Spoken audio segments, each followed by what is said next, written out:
Hey guys, this is Matt Brunet, and welcome to Movie News Weekly, hosted by FilmBook. Now, before we begin, let's take a look at what we got in this week's news, which includes emojis getting shot down by Dunkirk, the first MCU story, expect a lot of Bond news soon, the possible new Barbie, from Salinger to Token, what will make the angel fall, the possible other Leto comic, Wonder Woman's comeback, the clown could have been a girl, and remembering a cartoon icon. So with that said, let's get things started. It still hurts a bit knowing that people were so stupid to give Sony their money for garbage, but at least this piece of news gave me some hope. Dunkirk still remains in first place at the box office for its second weekend by earning $28 million, which means that now in its domestic total, it has officially surpassed the $100 million mark. This would lead to Sony's latest animated feature, the Emoji movie, which is universally hated by everyone over the age of 9, to start off into second place and make a little bit more than half its budget with about $25.5 million. Meanwhile, the other new film this week, Atomic Blonde, didn't make that big of a blast and only started in fourth with about $18.5 million, behind Girls Trip, which grabbed $20 million. Following from behind includes Spider-Man Homecoming with more than $13 million, War of the Planet of the Apes with more than $10 million, and Despicable Me 3 with less than $8 million. Why not have the first Marvel story star a woman? At the San Diego Comic-Con, Marvel Studios president Kevin Feige revealed that the story of Marvel's first standalone superhero movie starring a woman, Captain Marvel, will be a prequel to the first Marvel Cinematic Universe movie, Iron Man, and that it will be set in the 1990s. He also revealed at the convention that Samuel L. Jackson will be returning as Nick Fury, but now without his iconic eye patch, which fans speculate that the film will probably explain what happened to his left eye. The movie will also feature the first appearance of the iconic Marvel villains, the Skrulls, which Marvel presented some of the first pictures of what they will look like in the film. The movie will star Brie Larson as the title superhero, and it will be directed by Ryan Fleck and Anna Boden with a script by Meg LaFauve and Nicole Perlman. Captain Marvel will be coming to theaters on March 8th, 2019. James Bond has an update, but one that doesn't say much. Producer Michael G. Wilson and Barbara Broccoli has announced that the 25th James Bond film has officially set a release date for the end of 2019. However, when asked about the other aspects of the feature, MGM's Gary Barber said that those announcements will come at a later date. The movie currently does not have either a new director, an actor to play the lead, or even a distributor. The distributing rights is still in the middle of a heated battle between Warner Brothers, Annapurna, Sony, Fox, and Universal to see who gets to own the foreseeable future of James Bond films. As for 007 himself, the producers are still in pursuit to finding an actor, but reports have stated that rumors are starting to float around that Daniel Craig could end up returning for the role. Bond will be on another mission on November 8th, 2019. Barbie might have a new look and could be made up as a Genovian princess. Anne Hathaway is in talks with Sony Pictures in order to star in their live-action Barbie movie. A few months ago, production has a bit of a shakeup when the original main actress for the feature, Amy Schumer, has to quit because of conflicts with her schedule when she was supposed to promote her film Snatch and go filming with Rebecca Miller's She Came to Me with Steve Carell. Schumer polished up the script and the production was supposed to start on June 23rd, but there is no confirmation on the new time to start or if the script will change the tone in order to accommodate Hathaway's performance.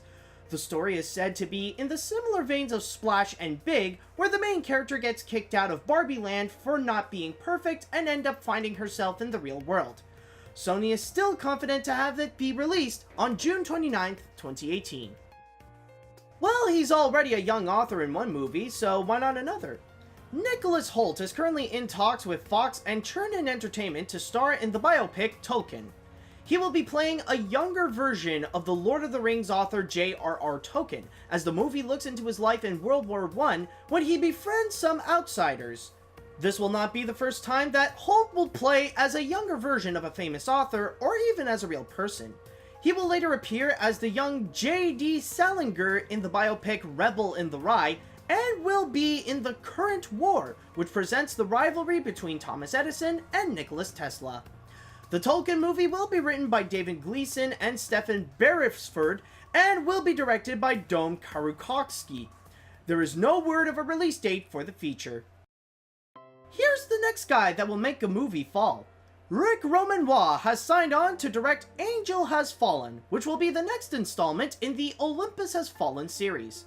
While no writer has been confirmed for the feature, it's been said that both Gerard Butler and Morgan Freeman will return to reprise their roles. The story of the third film will be about how Secret Service agent Michael Banning, played by Butler, is now the new target of terrorists as they're planning to strike him while he's in the middle of Flight Air Force One. Butler had always wanted to collaborate with Waugh on a project since he saw his 2008 film Felon. He contacted him after seeing an early screening of his latest film, Shot Caller, and asked him to direct the feature. Shot Caller will be coming to theaters on August 18th. You can't really keep him away from those comics. Sony Pictures is considering to put in Jared Leto as the lead in their film adaptation of the Valiant Entertainment comic Bloodshot. The story is said to be like a crime-oriented Frankenstein thriller, where it tells the story of how a former mob killer, Angelo Mortali, got turned into a killing machine and has to get through both police and the mob in order to regain back his old memories. Dave Wilson has signed on to be the director of the feature, and it will mark as the first attempt for Sony in order to create their own comic universe with the Valiant IPs. If he accepts, then this will not be the first time that Leto would appear in a big-name comic book movie. Last year, he played as Batman's greatest nemesis, the Joker, in the DC Cinematic Universe film, the Oscar-winning Suicide Squad. The next film Leto will appear in will be Blade Runner 2049. Time for some more girl power coming our way. Warner Brothers announced that one of the release dates reserved for an untitled DC film would actually be for Wonder Woman 2. Currently, the writer, Patty Jenkins, who was also the director of the first film, and Geoff Johns are currently at work to do some treatment for the sequel, and added that it could be possible that this film would be set in America rather than in Europe. While it is for sure that Gal Gadot will be coming back for the role, Warner Brothers has yet to confirm if Jenkins will be returning as the director. For the DC Cinematic Universe, the first Wonder Woman is so far the most highly acclaimed feature amongst critics and fans, and is one of the most successful films of 2017, and behind the live-action remake of Beauty and the Beast for the highest-earning film domestically of the year with around $400 million. Wonder Woman will be coming back on December 13th, 2019. Female Ghostbusters is one thing, but we were so close to getting a female scary clown. In an interview with The Playlist, producer Barbara Muccietti mentioned that the upcoming adaptation of Stephen King's It was considered to cast Tilda Swinton as Pennywise the Clown. Muccietti stated, "I swear to God, we had a slot to shoot the movie and she wasn't available, so she didn't even audition. But of course, we all thought about her." However, the crew is still happy with their choice of having Bill Skarsgård as the iconic villain. She added, "Bill came in and blew our socks off. Because he was doing his very own interpretation of Pennywise, very erudite, very familiar with the novel and with Pennywise in the novel, which for us is a huge help, because we went into the casting process with the book in mind. Pennywise will be haunting kids starting September 8th. As a lover of animation, there is no way that I could escape this subject, even in here. Voice actress June Foray passed away at the age of 99, just more than a couple of months away from her 100th birthday. For many decades until her death, Foray was known to be an icon in animation, lending her voice for many unforgettable characters, including Granny and Witch Hazel in the Looney Tunes cartoons, Rocky and Natasha in the Rocky and Bullwinkle Show, Cindy Lou Who in Chuck Jones's How the Grinch Stole Christmas, Lucifer in Walt Disney's Cinderella, Grandmother Fa in Disney's Mulan, and many more. She was also known to be one of the founders of Asifa Hollywood, and even credited as the creator of the Annie Awards, the Oscar equivalent for animation. Jerry Beck, the president of Asifa Hollywood, stated, "On behalf of Asifa Hollywood, of which June was a founder, we are mourning the passing of animation's best friend. She has touched so many lives, with her voice that of so many classic cartoon characters, her effort to create Asifa, to maintain the Academy's Oscar for Best Animated Short, and her leadership in crafting the category of Best Animated Feature. She was one of a kind, a trailblazer, a great talent, and a truly wonderful person. We will never forget her. And that's all I've got for this week. Thank you guys so much for watching, and don't forget to head on down to film-book.com for all the latest movie and TV news, along with their columns on the box office and their theatrical release schedule. Also, you can follow them on whatever social media you'd like. And while you're at it, you can follow me on my YouTube, Facebook, and Twitter if you're more into stuff like animation, Disney, and my weird sense of humor.